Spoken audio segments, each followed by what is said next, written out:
الله أكبر.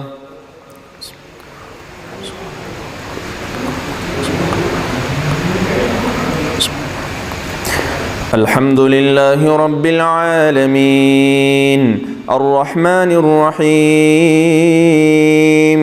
مالك يوم الدين إياك نعبد وإياك نستعين اهدنا الصراط المستقيم صراط الذين أنعمت عليهم غير المغضوب عليهم ولا الضالين.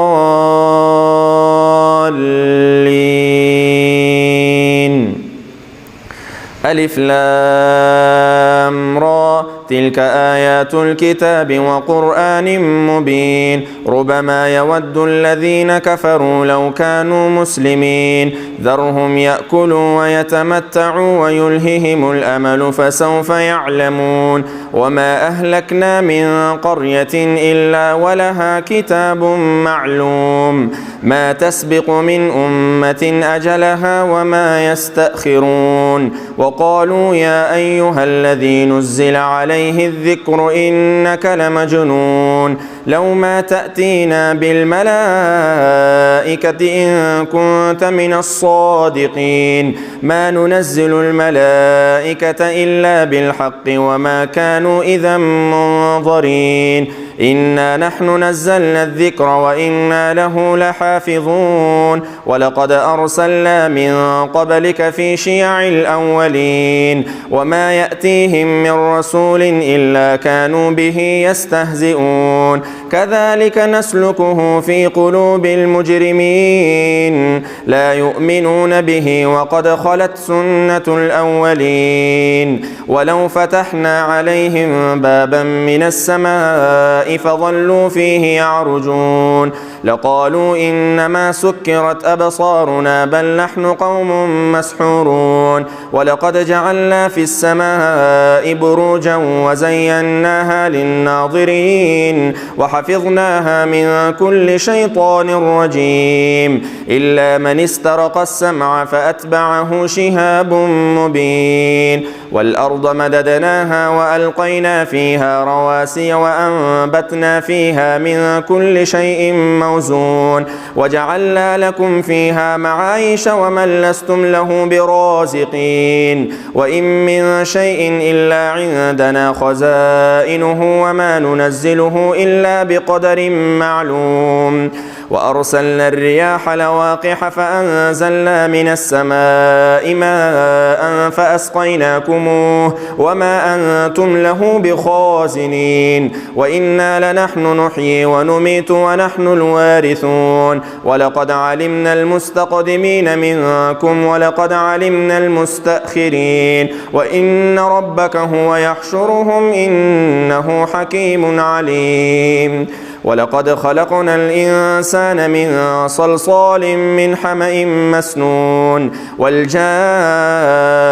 خلقناه من قبل من نار السموم وإذ قال ربك للملائكة إني خالق بشرا من صلصال من حمأ مسنون فإذا سويته ونفخت فيه من روحي فقعوا له ساجدين فسجد الملائكة كلهم أجمعون إلا إبليس أبى أن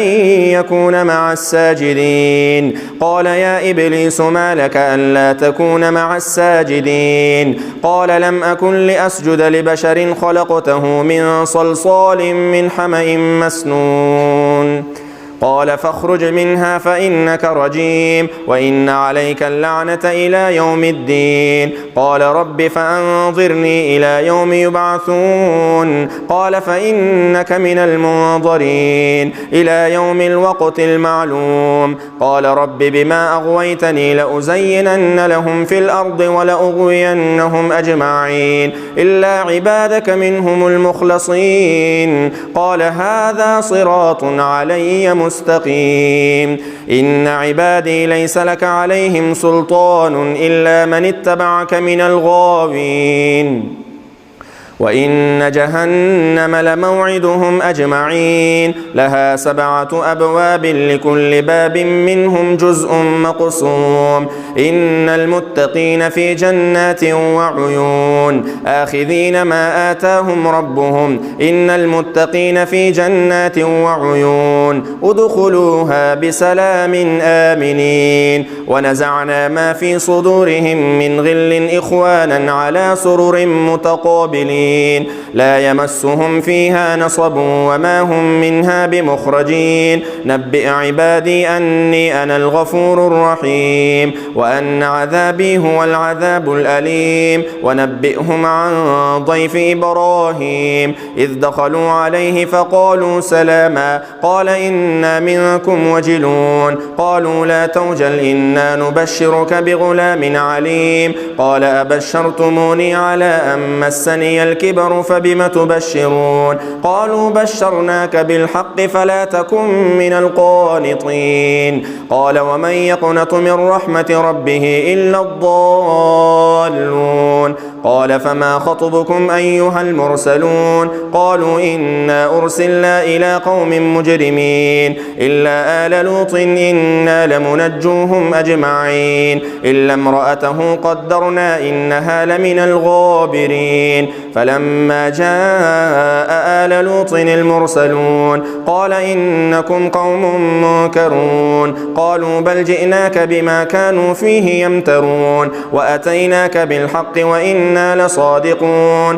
فأسر بأهلك بقطع من الليل واتبع أدبارهم ولا يلتفت منكم أحد وامضوا حيث تؤمرون وقضينا إليه ذلك الأمر أن دابر هؤلاء مقطوع مصبحين وجاء أهل المدينة يستبشرون قال إن هؤلاء ضيفي فلا تفضحون واتقوا الله ولا تخزون قالوا أولم ننهك عن العالمين قال هؤلاء بناتي إن كنتم فاعلين لعمرك إنهم لفي سكرتهم يعمهون فأخذتهم الصيحة مشرقين فجعلنا عاليها سافلها وأمطرنا عليهم حجارة من سجيل إن في ذلك لآيات للمتوسمين وإنها لبسبيل مقيم إن في ذلك لآية للمؤمنين وإن كان أصحاب الأيكة لظالمين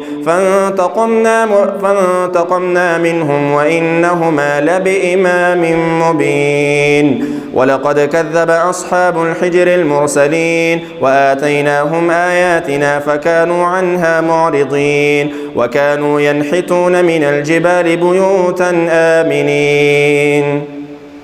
فأخذتهم الصيحة مصبحين فما أغنى عنهم ما كانوا يكسبون وما خلقنا السماوات والأرض وما بينهما إلا بالحق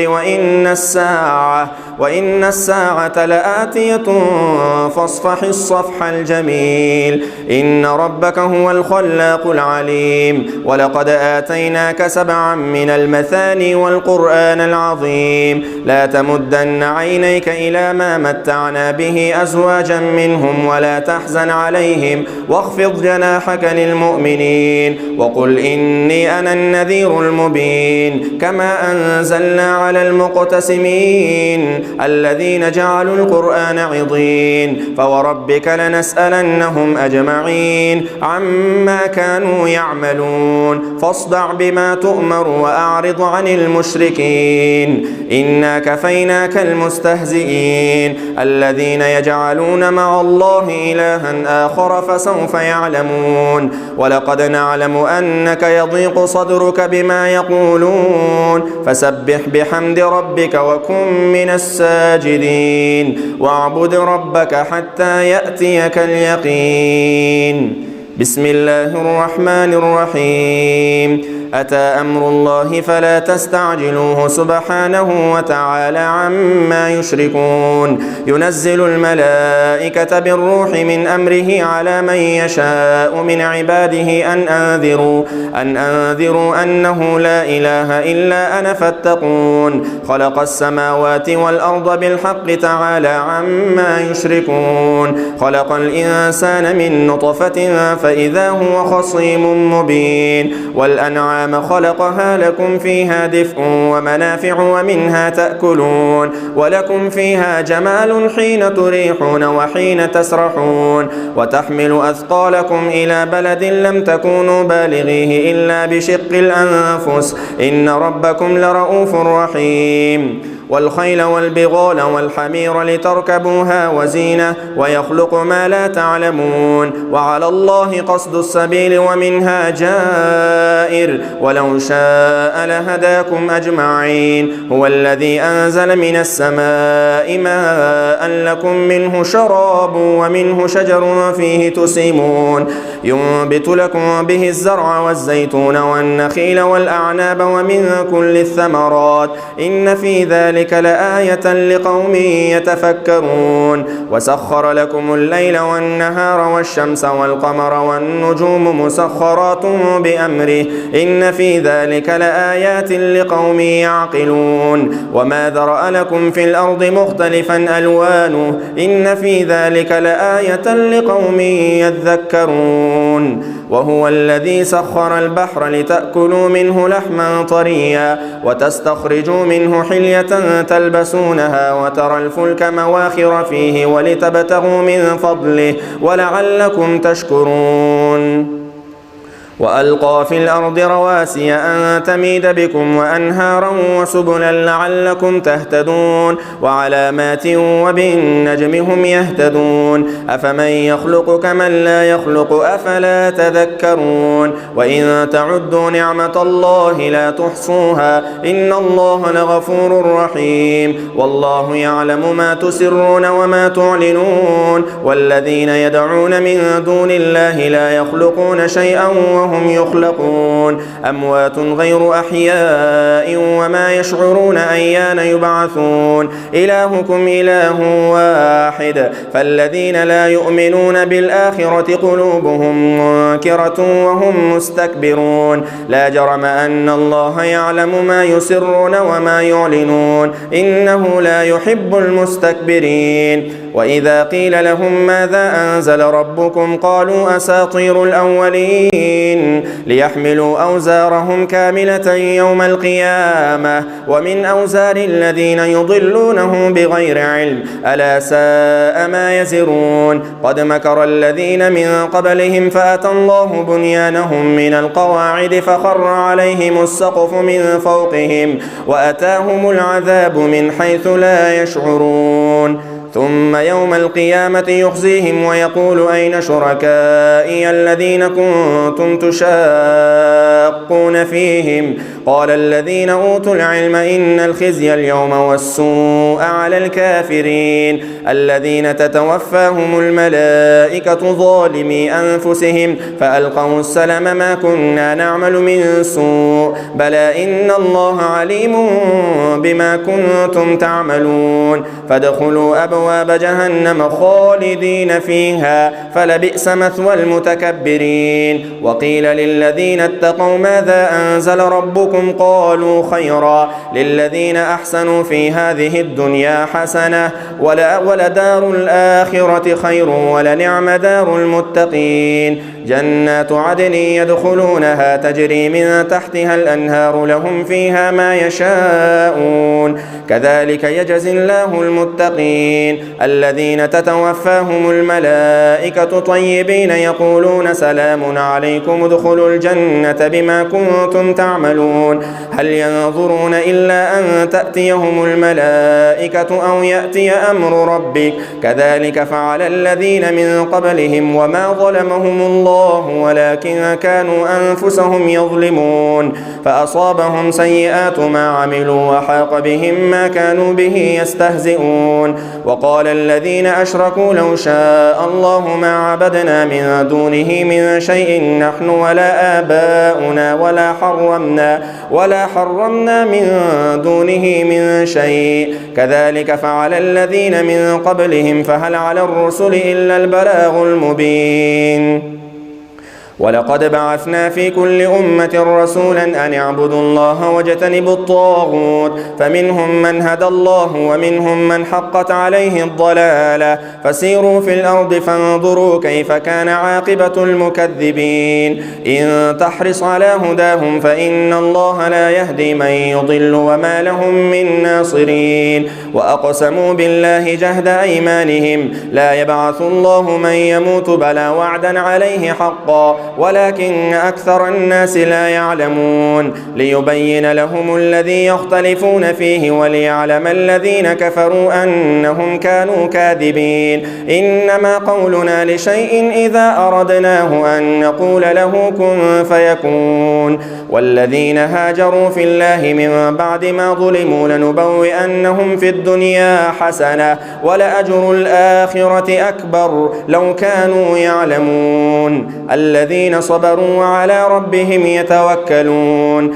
وما أرسلنا من قبلك إلا رجالا نوحي إليهم فاسألوا أهل الذكر إن كنتم لا تعلمون بالبينات والزبر وأنزلنا إليك الذكر لتبين للناس ما نزل إليهم ولعلهم يتفكرون أفأمن الذين مكروا السيئات أن يخسف الله بهم الأرض أو يأتيهم العذاب من حيث لا يشعرون أو يأخذهم في تقلبهم فما هم بمعجزين أو يأخذهم على تخوف فإن ربكم لرؤوف رحيم أولم يروا إلى ما خلق الله من شيء يتفيأ ظلاله عن اليمين والشمائل سجدا لله وهم داخرون ولله يسجد ما في السماوات وما في الأرض من دابة والملائكة وهم لا يستكبرون يخافون ربهم من فوقهم ويفعلون ما يؤمرون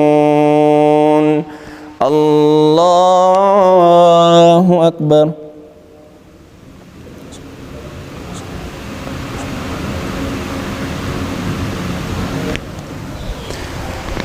الله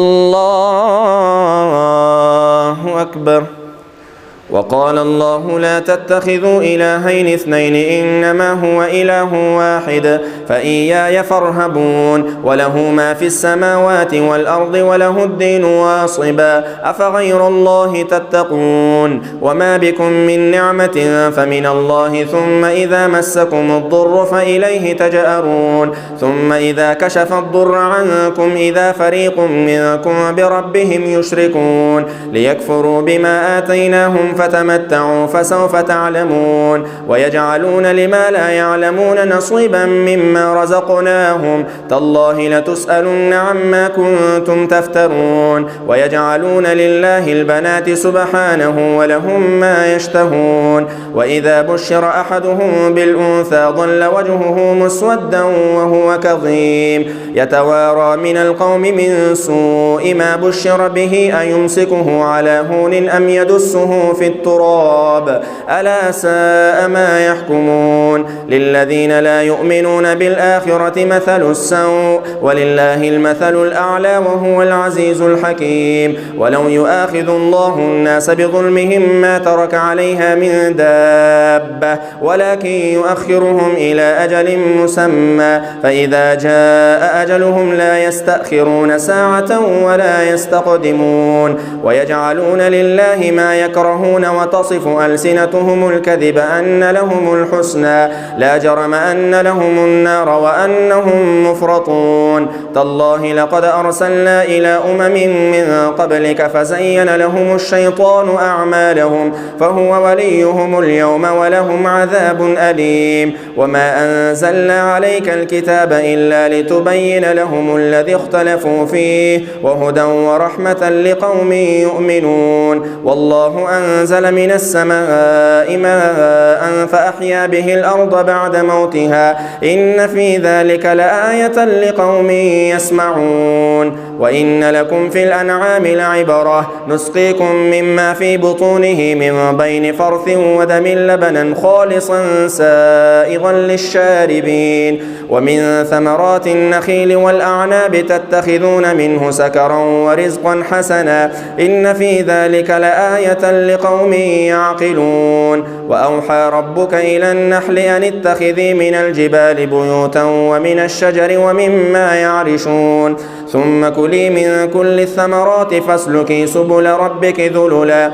يخرج من بطونها شراب مختلف ألوانه فيه شفاء للناس إن في ذلك لآية لقوم يتفكرون والله خلقكم ثم يتوفاكم ومنكم من يرد إلى أرذل العمر لكي لا يعلم بعد علم شيئا إن الله عليم قدير والله فضل بعضكم على بعض في الرزق فما الذين فضلوا براد رزقهم على ما ملكت أيمانهم فهم فيه سواء أفبنعمة الله يجحدون والله جعل لكم من أنفسكم أزواجا وجعل لكم من أزواجكم بنين وحفدة ورزقكم من الطيبات أفبالباطل يؤمنون وبنعمة الله هم يكفرون ويعبدون من دون الله ما لا يملك لهم رزق من السماوات والأرض شيئا ولا يستطيعون فلا تضربوا لله الأمثال إن الله يعلم وأنتم لا تعلمون ضرب الله مثلا عبدا مملوكا لا يقدر على شيء ومن رزقناه منا رزقا حسنا فهو ينفق منه سرا وجهرا هل يستوون الحمد لله بل أكثرهم لا يعلمون وضرب الله مثلا رجلين أحدهما أبكم لا يقدر على شيء وهو كل على مولاه أينما يوجهه لا يأتي بخير هل يستوي هو ومن يأمر بالعدل وهو على صراط مستقيم ولله غيب السماوات والأرض وما أمر الساعة إلا كلمح البصر أو هو أقرب إن الله على كل شيء قدير والله أخرجكم من بطون أمهاتكم لا تعلمون شيئا وجعل لكم السمع والأبصار والأفئدة لعلكم تشكرون ألم يروا إلى الطير مسخرات في جو السماء ما يمسكهن إلا الله إن في ذلك لآيات لقوم يؤمنون ولا تتخذوا أيمانكم دخلا بينكم فتزل قدم بعد ثبوتها وتذوقوا السوء بما صددتم عن سبيل الله ولكم عذاب عظيم ولا تشتروا بعهد الله ثمنا قليلا إنما عند الله هو خير لكم إن كنتم تعلمون والله أخرجكم من بطون أمهاتكم لا تعلمون شيئا وجعل لكم السمع والأبصار والأفئدة لعلكم تشكرون ألم يروا إلى الطير مسخرات في جو السماء ما يمسكهن إلا الله إن في ذلك لآيات لقوم يؤمنون والله جعل لكم من بيوتكم سكنا وجعل لكم من جلود الأنعام بيوتا تستخفونها يوم ضعنكم ويوم إقامتكم ومن أصوافها وأوبارها وأشعارها أثاثا ومتاعا إلى حين والله جعل لكم مما خلق ظلالا وجعل لكم من الجبال أكنانا وجعل لكم سرابيل تقيكم الحر وسرابيل تقيكم بأسكم كذلك يتم نعمته عليكم لعلكم تسلمون فإن تولوا فإنما عليك البلاغ المبين يعرفون نعمة الله ثم ينكرونها وأكثرهم الكافرون ويوم نبعث من كل أمة شهيدا ثم لا يؤذن للذين كفروا ولا هم يستعتبون وإذا رأى الذين ظلموا العذاب فلا يخفف عنهم ولا هم ينظرون وإذا رأى الذين أشركوا شركاءهم قالوا ربنا هؤلاء شركاؤنا الذين كنا ندعو من دون دونك فألقوا إليهم القول إنكم لكاذبون وألقوا إلى الله يومئذ السلم وضل عنهم ما كانوا يفترون الذين كفروا وصدوا عن سبيل الله زدناهم عذابا فوق العذاب بما كانوا يفسدون ويوم نبعث من كل أمة شهيدا عليهم من أنفسهم وجئنا بك شهيدا على هؤلاء ويوم نبعث في كل أمة شهيدا عليهم من أنفسهم وجئنا بك شهيدا على هؤلاء ونزلنا عليك الكتاب بيانا لكل شيء وهدى ورحمة وبشرى للمسلمين. الله أكبر.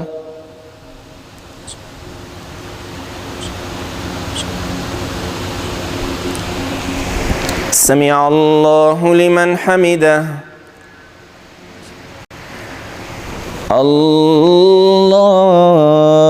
أكبر.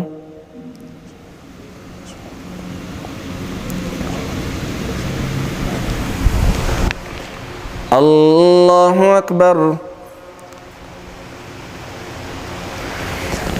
الله أكبر.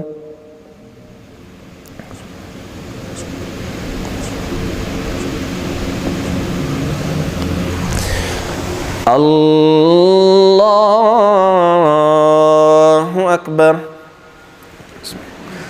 الحمد لله رب العالمين الرحمن الرحيم مالك يوم الدين إياك نعبد وإياك نستعين اهدنا الصراط المستقيم صراط الذين أنعمت عليهم غير المغضوب عليهم ولا الضالين.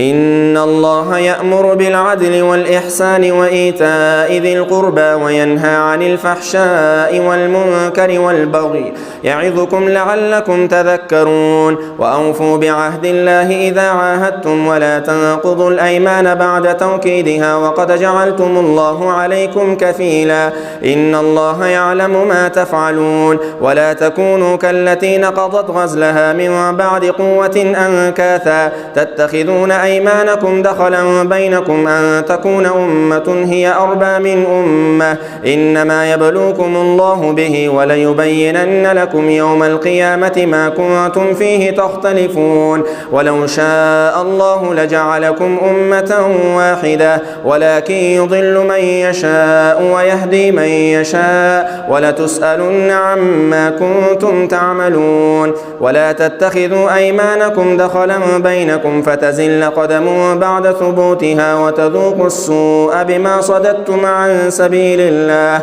ولكم عذاب عظيم ولا تشتروا بعهد الله ثمنا قليلا إنما عند الله هو خير لكم إن كنتم تعلمون ما عندكم ينفد وما عند الله باق ولنجزين الذين صبروا أجرهم بأحسن ما كانوا يعملون من عمل صالحا من ذكر أو أنثى وهو مؤمن فلنحيينه حياة طيبة ولنجزينهم أجرهم بأحسن ما كانوا يعملون فإذا قرأت القرآن فاستعذ بالله من الشيطان الرجيم إنه ليس له سلطان على الذين آمنوا وعلى ربهم يتوكلون إنما سلطانه على الذين يتولونه والذين هم به مشركون وإذا بدلنا آية مكان آية والله أعلم بما ينزل قالوا إنما أنت مفتر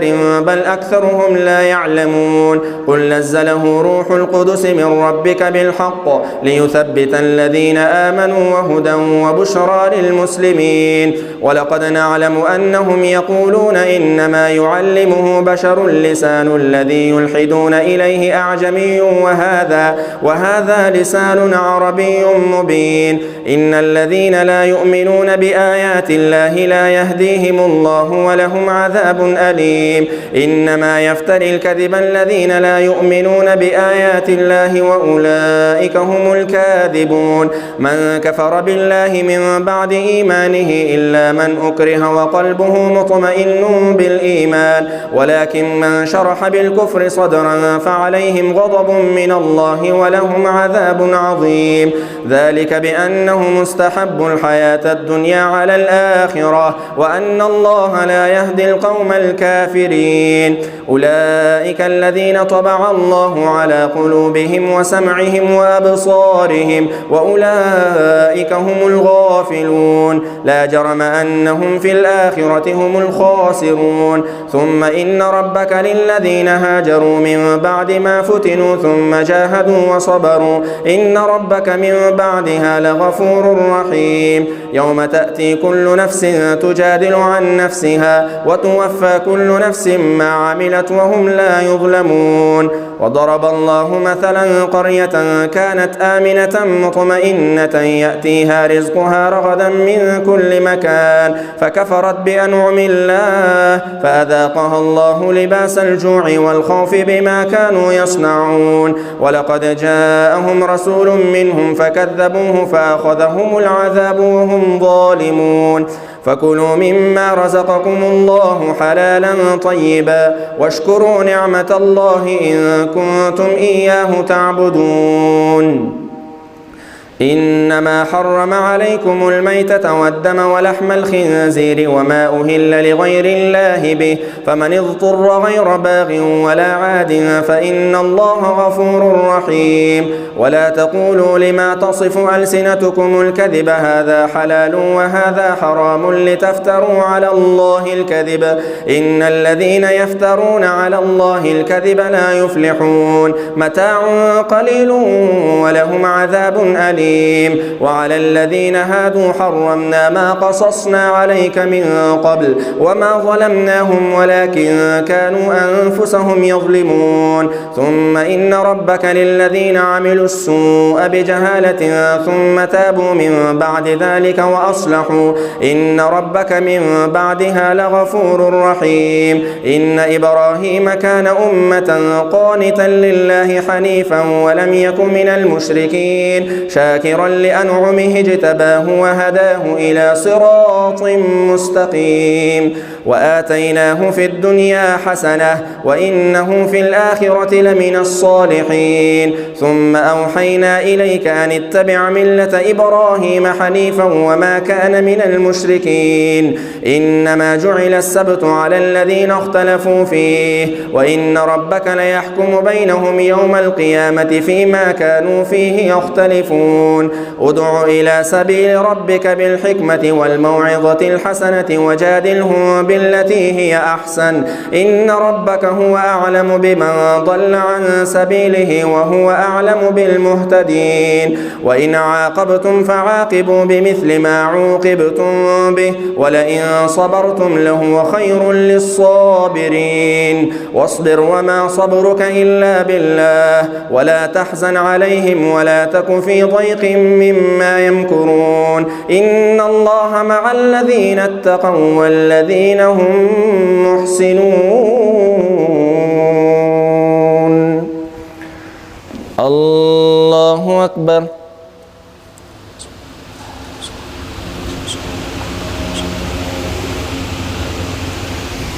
سمع الله لمن حمده الله أكبر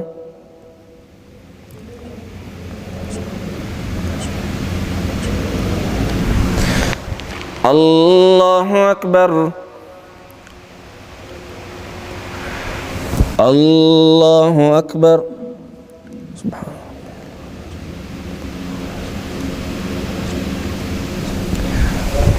الله أكبر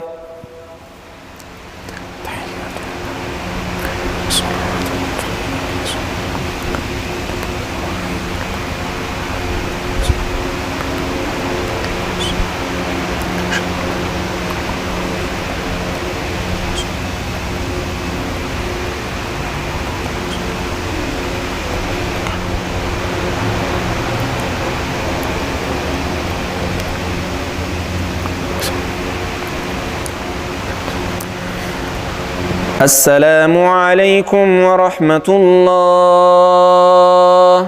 السلام عليكم ورحمة الله.